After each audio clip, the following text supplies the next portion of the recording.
Hello दोस्तों, मैं विजय कुमार आपका अपने channel NCERT for government exam में स्वागत करता हूं। दोस्तों देखिए इस वीडियो में आपके एएलपी और टेक्नीशियन दोनों के लिए दोस्तों लोको पायलट और टेक्नीशियन दोनों के लिए दोस्तों साइंस का प्रैक्टिस सेट लाया हूँ। ठीक है, देखिए ज़बरदस्त क्वेश्चन है, सभी क्वेश्चन महत्वपूर्ण क्वेश्चन है और दूसरे एग्जाम में पूछे गए हैं, यानी प्रीवियस ईयर है। ठीक ना, तो एकदम टॉप लेवल के क्वेश्चन है, तो दूसरे एग्जाम में पूछे गए हैं तो आपके एग्जाम में भी एकदम पूछे जा सकते हैं। कुछ रेलवे के भी हैं, एसएससी के भी हैं। ठीक ना, चलिए इसको स्टार्ट करते हैं, देखते हैं कि क्या क्या क्वेश्चन है। देखिए दोस्तों, पहला क्वेश्चन है कि एक परमाणु के 3 आधारभूत अवयव कौन से हैं। तो देखिए दोस्तों, कोई भी परमाणु होता है तो उसके 3 आधारभूत अवयव होते हैं, तो कौन कौन है दोस्तों। तो पहला ऑप्शन है दोस्तों कि प्रोटॉन, न्यूट्रॉन और आयन। Proton, neutron, ion. दूसरा ऑप्शन है प्रोटॉन, न्यूट्रॉन और इलेक्ट्रॉन। प्रोटियम, ड्यूटेरियम और ट्राइटियम। प्रोटॉन, न्यूट्रॉन्स और आयन। तो कौन 3 अवयव होते हैं दोस्तों, क्या हो जाएगा आंसर पहले का। तो पहले का आंसर दोस्तों ऑप्शन नंबर डी सही हो जाएगा, प्रोटॉन, न्यूट्रॉन्स। प्रोटॉन, न्यूट्रॉन्स और आयन, ये 3 दोस्तों आधारभूत अवयव होते हैं। ठीक ना, 3 आधारभूत अवयव होते हैं, प्रोटॉन, न्यूट्रॉन्स तथा आयन होते हैं। अगला देख लेते हैं दोस्तों, अगला क्वेश्चन, न्यूट्रॉन की खोज किसने की थी। देखिए दोस्तों, न्यूट्रॉन की खोज किसने की थी। ऑप्शन है Chadwick, Rutherford, Niels Bohr, Newton. क्या हो जाएगा आंसर दूसरे का आंसर दोस्तों। देखिए दोस्तों, न्यूट्रॉन की खोज दोस्तों चैडविक ने की थी ना। ठीक ना, आपने ट्रिक याद किया होगा दोस्तों, ईटा पर नाच, ईटा पर नाच। ठीक ना, ईटा पर नाच। तो अगर ये आप ट्रिक जानते हैं तो इसे याद कर सकते हैं। इस इलेक्ट्रॉन की खोज थॉमसन ने, प्रोटॉन की खोज रदरफोर्ड ने, न्यूट्रॉन की खोज चैडविक ने। देखिए दोस्तों, न्यूट्रॉन की खोज गोल्ड स्टीन ने किया था, लेकिन चैडविक ने नाम दिया था। ज़्यादातर चैडविक ही देता है। ऑप्शन देखना पड़ेगा कि क्या दिया है। तो यहाँ पर ऑप्शन दोस्तों गोल्ड स्टीन ने दिया है, चैडविक दिया है। तीसरा क्वेश्चन देख लेते हैं कि रेडियोधर्मी तत्व किसका उत्सर्जन करते हैं। देखिए दोस्तों, रेडियोधर्मी तत्व की बात कर लेते हैं। ऑप्शन है दोस्तों पराबैंगनी किरण, अल्फा बीटा गामा किरण, रेडियो किरण की औरक्त तरंगे। तो किसका विकिरण करते हैं दोस्तों, उत्सर्जन किसका करते हैं, रेडियोधर्मी तत्व। क्या हो जाएगा तीसरे का आंसर दोस्तों। तो तीसरे का ऑप्शन नंबर बी से हो जाएगा दोस्तों, अल्फा बीटा और गामा विकिरण का दोस्तों उत्सर्जन करते हैं रेडियोधर्मी तत्व। ठीक है, मोस्ट इम्पोर्टेंट है, याद रखिएगा। अगला देख लेते हैं दोस्तों, चौथा नंबर, निम्नलिखित में से किस में ऋणात्मक आवेश होते हैं। तो ऋणात्मक आवेश किस पर होता है, अल्फा किरण पर, बीटा किरण पर, गामा किरण पर कि एक्स किरण पर, किस पर होता है दोस्तों ऋणात्मक आवेश। क्या हो जाएगा चौथे का आंसर। तो चौथे का दोस्तों ऑप्शन नंबर बी सही हो जाएगा। देखिए दोस्तों, बीटा पर ऋण आवेश होता है, अल्फा पर प्लस होता है और गामा पर दोस्तों ना तो प्लस होता है ना तो माइनस होता है, उदासीन होता है। ठीक ना, लेकिन दोस्तों गामा की भेदन क्षमता सबसे ज़्यादा होती है, गामा की भेदन क्षमता सबसे ज़्यादा होती है, याद रखिएगा।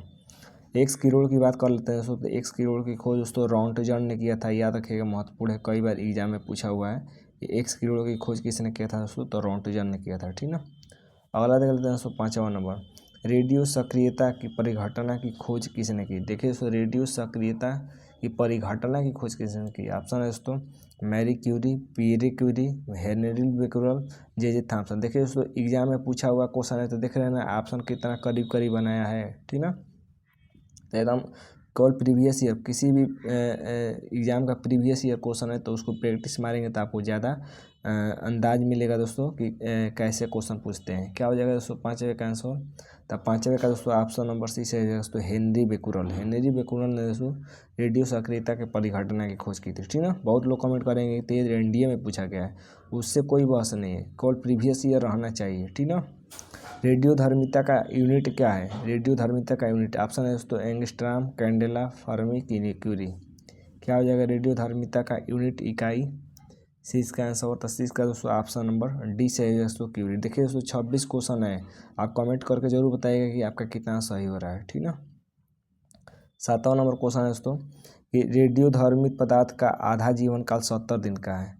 उस पदार्थ का 1 ग्राम कितने दिन बाद 0.25 ग्राम रह जाएगा। यानी दोस्तों ये दोस्तों अर्धायु काल से है। ठीक है, ऑप्शन है 140 दिन, 70 दिन, 210 दिन कि 280 दिन। तो क्या हो जाएगा आंसर दोस्तों। देखिए दोस्तों, अगर आपको देखिए दोस्तों, यहाँ से एक क्वेश्चन जरूर पूछता है आपके एग्जाम में, अर्धायु काल से। देखिए दोस्तों, अगर 100 ग्राम रहेगा दोस्तों तो अर्धायु काल आधा वर्ष हो जाता है। ठीक ना, तो अर्धायु काल 100 से आधा हो जाएगा कितने दिन में, तो ये हो जाएगा दोस्तों 50 ग्राम। फिर आधा हो जाएगा दोस्तों 25 ग्राम। तो कितनी बार आ रहा है दोस्तों, 1 बार और 2 बार, 2 बार आ रहा है। तो यहाँ पर पूछा है दोस्तों, यहाँ पर दिन पूछा है तो 2 बार आ रहा है, तो 70 दिन दिया है तो 70 में 2 से गुणा कर दीजिए तो कितना आ जाएगा 140 दिन आ जाएगा, 140 दिन आ जाएगा, ठीक ना। और आयुकाल पर आधा हो जाता है तो 100 से हो गया 50 ग्राम, फिर 50 से हो गया 25 ग्राम, 2 बार आया है तो 2 से गुणा कर देंगे दिन में तो आ जाएगा दोस्तों आपका 140 दिन हो जाएगा, ठीक ना। अगला देख लेते हैं दोस्तों, 8वां नंबर क्वेश्चन है कि 2 परमाणु को समस्थानिक कहा जाता है। यदि कोई भी परमाणु होगा दोस्तों तो उसे समस्थानिक कब कहा जाएगा।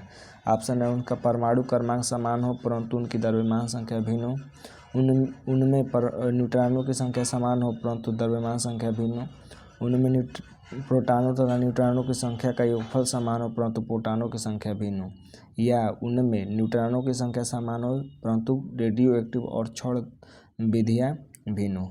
किसे कहेंगे दोस्तों समस्थानिक। देखिए दोस्तों समस्थानिक मतलब जिसका स्थान समान रहता है। स्थान मतलब परमाणु क्रमांक समान रहता है। परमाणु क्रमांक क्या रहता है दोस्तों, समान रहता है, ठीक ना। परमाणु क्रमांक समान हो और परमाणु द्रव्यमान चाहे द्रव्यमान संख्या क्या हो, भिन्न भिन्न हो, ठीक ना। द्रव्यमान संख्या भिन्न भिन्न हो तो कौन सा ऑप्शन में ऐसा दिखाई दे रहा है दोस्तों। देखिए पहला ऑप्शन देखिए, उनका परमाणु क्रमांक समान और उनका द्रव्यमान संख्या भिन्न भिन्न, ऑप्शन नंबर पहला सही हो जाएगा, ठीक ना। ऑप्शन नंबर पहला सही हो जाएगा। अगला देख लेते हैं दोस्तों, 9वां नंबर क्वेश्चन है कि हाइड्रोजन में रेडियो सक्रिय समस्थानिक को क्या कहते हैं। बताइए कोई भी अगर हाइड्रोजन होगा तो उसमें के रेडियो सक्रिय समस्थानिक को क्या कहा जाएगा। Deuterium, protium, radium, tritium. क्या हो जाएगा आंसर, 9वें का आंसर दोस्तों। तो 9 का दोस्तों ऑप्शन नंबर डी से दोस्तों ट्राइटियम हो जाएगा। देखिए दोस्तों ये हाइड्रोजन का 3 समस्थानिक होता है, प्रोटियम होता है, ड्यूटेरियम होता है, ट्राइटियम होता है। जो टाइटेनियम होता है दोस्तों ये रेडियो सक्रिय होता है, ठीक ना, रेडियो सक्रिय होता है। अगला देख लेते हैं दोस्तों 10वां नंबर, विघटन नाभिक यानी रेडियोधर्मी वस्तु को किससे बने पात्र में रखा जाना चाहिए। तो देखिए दोस्तों कोई भी रेडियोधर्मी अगर वस्तु है तो उसको किस में रखा जाएगा, शीशा में, इस्पात में, लोहा में, कि एल्युमिनियम में। क्या हो जाएगा 10 का आंसर दोस्तों। तो 10 का दोस्तों ऑप्शन नंबर ए से हो जाएगा। 10 का ऑप्शन नंबर ए से हो जाएगा, ठीक ना, शीशा में रखा जाएगा। अगला देख लेते हैं 11 नंबर कि निम्नलिखित में से किसके उत्सर्जन में समभारिक उत्पन्न होते हैं। बताइए समभारिक किसके उत्सर्जन से उत्पन्न होते हैं। अल्फा किरण से, बीटा किरण से, गामा किरण से कि एक्स किरण से। क्या हो जाएगा 11 का आंसर दोस्तों। तो 11 का दोस्तों ऑप्शन नंबर बी से हो जाएगा। बीटा किरण के उत्सर्जन से दोस्तों समभारिक उत्पन्न होते हैं, याद रखिएगा। क्वेश्चन जबरदस्त है दोस्तों। क्वेश्चन अगर पसंद आए तो वीडियो को लाइक ज़रूर करिए। ऐसे ही क्वेश्चन के लिए कमेंट जरूर करिए कि क्वेश्चन हाँ ऐसे ही और चाहिए। अगला है दोस्तों कि रेडियोधर्मी पदार्थ में किस दौरान कोई परिवर्तन यानी द्रव्यमान या आवेश में नहीं होता है। तो कोई भी रेडियोधर्मी पदार्थ है दोस्तों तो उसमें परिवर्तन कब नहीं होता है। बीटा किरण के निकलने से, अल्फा के उत्सर्जन से, कि ऑक्सीकरण से, कि अल्फा उत्सर्जन से। क्या हो जाएगा आंसर दोस्तों, अल्फा, बीटा, गामा या ऑक्सीकरण के उत्सर्जन से। क्या हो जाएगा आंसर, कब होता है दोस्तों, उसमें कोई परिवर्तन नहीं होता है। क्या हो जाएगा 12 का। तो 12 का आंसर दोस्तों ऑप्शन नंबर बी से हो जाएगा, गामा उत्सर्जन के। देखिए दोस्तों अल्फा अगर निकलता है दोस्तों तो हाइड्रोजन हीलियम के नाभिक के बराबर दोस्तों कमी कर देता है, ठीक ना, 2-4 की कमी करता है। बीटा भी कमी कर देता है लेकिन गामा कमी नहीं करता है, ठीक ना। अगला देखते हैं 13 नंबर क्वेश्चन है कि अल्फा, बीटा, गामा की वेदन शक्तियाँ अपने अवरोही क्रम में किस क्रम में होती है। तो भेदन क्षमता कह रहा है दोस्तों कि अल्फा बीटा गामा की भेदन क्षमता बताइए। भेदन क्षमता बताना है, ठीक ना, किस क्रम में होता है। अवरोही क्रम बताना है। अवरोही मतलब घटते क्रम, सबसे ज़्यादा जिसका भेदन क्षमता होगा उसको पहले लिखना है।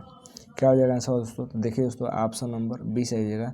सबसे ज़्यादा दोस्तों भेदन क्षमता गामा का होता है, उसके बाद बीटा का होता है, उसके बाद अल्फा का होता है, ठीक ना। अगला देख लेते हैं दोस्तों 14 नंबर क्वेश्चन है कि निम्नलिखित में से कौन सा सौर ऊर्जा का स्रोत है। सौर ऊर्जा का स्रोत कौन है ये पूछ रहा है। नाभिकीय विखंडन, नाभिकीय संलयन, कृत्रिम रेडियोधर्मिता, एक्स किरण उत्सर्जन। क्या हो जाएगा 14 का आंसर दोस्तों। तो 14 का ऑप्शन नंबर बी से हो जाएगा दोस्तों नाभिकीय संलयन। नाभिकीय संलयन दोस्तों ये सौर ऊर्जा का स्रोत होता है, ठीक ना। 15 देखा जाता है कि निम्नलिखित रासायनिक तत्वों में से किस एक तत्व की अपनी सभी यौगिकों में ऑक्सीकरण अवस्था समान होती है। कह रहा कि ऑक्सीकरण अवस्था किस में समान होती है, ठीक है ना, कार्बन में, फ्लोरीन में, हाइड्रोजन में कि ऑक्सीजन में। क्या हो जाएगा 15 का आंसर दोस्तों, तो 15 का ऑप्शन नंबर बी से हो जाएगा। फ्लोरीन में दोस्तों ऑक्सीकरण क्षमता अवस्था समान होती है। 16 देख लेते हैं दोस्तों। कह रहा है कि OF2 में ऑक्सीजन की ऑक्सीकरण अवस्था है। ऑक्सीकरण अवस्था निकालने के लिए दोस्तों आपके एग्जाम में एक प्रश्न आएगा एलपी और टेक्नीशियन में, तो देख लीजिए कि ऑक्सीकरण क्षमता किस तरह निकाला जाता है, ठीक ना। मोस्ट इम्पोर्टेंट है, मैं बता दे रहा हूँ दोस्तों, आएगा जरूर। तो क्या हो जाएगा 16 का आंसर दोस्तों +2 -2 +1 -1, और वो अर्धायुकाल भी वाला आता है, अर्धायुकाल वाला, और ये ऑक्सीकरण अवस्था वाला भी आता है। 16 का आंसर दोस्तों ऑप्शन नंबर ए हो जाएगा, +2 हो जाएगा, ठीक ना। अगला देख लेते हैं, निम्न में से किस एक का ईंधन का मान अधिकतम होता है। तो किसके ईंधन का मान दोस्तों अधिकतम होता है, हाइड्रोजन का, चारकोल का, प्राकृतिक गैस का कि गैसोलीन का। बताइए 17 का आंसर दोस्तों, तो 17 का ऑप्शन नंबर ए से हो जाएगा, हाइड्रोजन का दोस्तों ईंधन मान सबसे अधिक होता है। देखिए 18 नंबर क्वेश्चन है कि रेडियो के पृथक्करण में किस खनिज का उपयोग किया जाता है। रेडियो का जब पृथक्करण किया जाता है तो किस खनिज का प्रयोग किया जाता है, चूना पत्थर, पिंच ब्लेंड, रूटाइल की हेमाटाइट। क्या हो जाएगा 18 का आंसर दोस्तों, तो 18 का दोस्तों ऑप्शन नंबर बी से हो जाएगा, पिंच ब्लेंड। 19 है कि सोडियम कार्बोनेट सामान्यतः जाना जाता है। सोडियम कार्बोनेट को किस रूप में जाना जाता है, लाइम के रूप में, सोडा के रूप में, ग्लास के रूप में, क्वार्टज के रूप में। क्या हो जाएगा 19 का आंसर दोस्तों, तो 19 का ऑप्शन नंबर बी से हो जाएगा दोस्तों। 19 का ऑप्शन नंबर बी, सोडा के रूप में जाना जाता है, सोडियम कार्बोनेट को सोडा के रूप में, ठीक है। 20 नंबर देख लेते हैं दोस्तों। 20 नंबर है कि फोटोग्राफी में अस्थायीकर के रूप में प्रयुक्त होने वाला रसायन कौन है। अस्थायीकर के रूप में किस रसायन का प्रयोग किया जाता है फोटोग्राफी में, सोडियम सल्फेट का, सोडियम थायोसल्फेट का, अमोनियम परसल्फेट का, बोरेक्स यानी सुहागा का। क्या हो जाएगा 20 का आंसर, तो 20 का दोस्तों ऑप्शन नंबर बी से दोस्तों सोडियम थायोसल्फेट का प्रयोग किया जाता है, ठीक है। याद रखिएगा फोटोग्राफी में किसका प्रयोग किया जाता है, तो सोडियम थायोसल्फेट का किया जाता है। अगला कि अति मुलायम खनिज टाल्क यानी सोप स्टोन मुख्यतः है, तो सोप स्टोन किसका होता है दोस्तों, अति मुलायम खनिज, मैग्नीज सिलिकेट का, सोडियम सिलिकेट का, सोडियम फास्फेट का, मैग्नीशियम सिलिकेट का। क्या हो जाएगा आंसर 21 का, तो 21 का ऑप्शन नंबर डी से दोस्तों मैग्नीशियम सिलिकेट का होता है, ठीक ना। जो होता है सोप स्टोन किसका होता है, मुख्यतः मैग्नीशियम सिलिकेट का होता है। अगला देख लेते हैं दोस्तों। अगला है कि यद्यपि भूपटल में एल्युमिनियम की मात्रा लोहे से अधिक है, भूप्रपति में एल्युमिनियम की मात्रा लोहे से क्या है, अधिक है, फिर भी एल्युमिनियम लोहे से महंगा है, क्यों एल्युमिनियम लोहे से महंगा होता है। एल्युमिनियम लोहे की अपेक्षा अधिक प्रयुक्त होता है, एल्युमिनियम लोहे की अपेक्षा अधिक मिश्र धातु बनाता है, एल्युमिनियम निर्मित उपकरणों की मांग लोहे के उपकरणों से अधिक है, एल्युमिनियम उत्पादन की धात्विक विधियाँ लोहे की अपेक्षा अधिक खर्चीली होती है। क्या हो जाएगा आंसर दोस्तों, देखिए दोस्तों मोबाइल से वीडियो बनाता हूँ तो बार बार टिप आ जाता है, ठीक ना, तो उस पर ध्यान मत दीजिएगा। क्या हो जाएगा 22 का आंसर दोस्तों, तो 22 का दोस्तों ऑप्शन नंबर डी से हो जाएगा, ठीक ना। ऑप्शन नंबर डी से हो जाएगा, एल्युमिनियम उत्पादन की धात्विक विधियाँ लोहे की अपेक्षा अधिक खर्चीली होती हैं। 23 है कि बॉक्साइट किसका है, इसका महत्वपूर्ण क्वेश्चन है, बॉक्साइट किसका है इसका। ऑप्शन है दोस्तों आपके पास सीसा का, एल्युमिनियम का, जिंक का, या कॉपर का। क्या हो जाएगा 23 का आंसर दोस्तों, तो 23 का ऑप्शन नंबर बी से हो जाएगा दोस्तों एल्युमिनियम का, ठीक है। बॉक्साइट किसका है इसका, एल्युमिनियम का। एल्युमिनियम के संबंध में निम्नलिखित में से कौन सा कथन सही नहीं है। आप वीडियो को रोक कर देख लीजिए दोस्तों ऑप्शन, क्योंकि ऑप्शन बड़ा है, आपको समय ज़्यादा लग जाएगा बताएंगे तो। क्या हो जाएगा 24 का आंसर दोस्तों, तो 24 का ऑप्शन नंबर बी से हो जाएगा दोस्तों। देखिए एल्युमिनियम प्रकृति में स्वतंत्र अवस्था में रहता है, ठीक है, तो ये सही नहीं है, ये सही नहीं है। बाकी 3 ऑप्शन सही है, पढ़ लीजिएगा। 25 नंबर क्वेश्चन है दोस्तों कि प्लास्टर ऑफ पेरिस का रसायन क्या है, बताइए। प्लास्टर ऑफ पेरिस का रसायन पूछ रहा है। CaSO4 5H2 2 CaSO4 2H2 CaSO4 का ट्वाइज 2H2 कि CaSO4 MgO। बताइए प्लास्टर ऑफ पेरिस का सूत्र पूछ रहा है, क्या हो जाएगा 25 का आंसर। तो आप 25 का ऑप्शन नंबर 20 है दोस्तों, CaSO4 H2O। ठीक है ना, हाफ H2 होना चाहिए दोस्तों, plaster of Paris half H2 होना चाहिए ना। कमेंट करके बताइएगा कि ऑप्शन गलत दिया कि सही दिया। ठीक है ना, अगला देख लेते हैं क्वेश्चन, लास्ट क्वेश्चन है कि चूना पत्थर का रासायनिक नाम। बताइए चूना पत्थर का रासायनिक नाम पूछ रहा है दोस्तों। Calcium chloride, calcium oxide, calcium carbonate, calcium sulphate. चूना पत्थर का रासायनिक नाम क्या हो जाएगा 26 का आंसर। 26 का ऑप्शन नंबर सी से आ जाएगा दोस्तों, कैल्शियम कार्बोनेट। कैल्शियम कार्बोनेट होता है चूना पत्थर का रासायनिक नाम। ठीक ना, तो देखिए इसको क्वेश्चन महत्वपूर्ण थे, सभी क्वेश्चन जबरदस्त क्वेश्चन लिए गए थे, एकदम एग्जाम ओरिएंटेड क्वेश्चन थे। कमेंट करके जरूर बताइएगा कि अगर ऐसा क्वेश्चन चाहिए तो ज़रूर मैं आपके लिए लाऊंगा। ठीक है, तो आज के लिए बस इतना ही दोस्तों। उम्मीद करते हैं कि वीडियो अच्छा लगा होगा। वीडियो अच्छा लगा तो चैनल को सब्सक्राइब कर लीजिएगा दोस्तों, और वीडियो को लाइक कर दीजिएगा। आज के लिए बस इतना ही, धन्यवाद।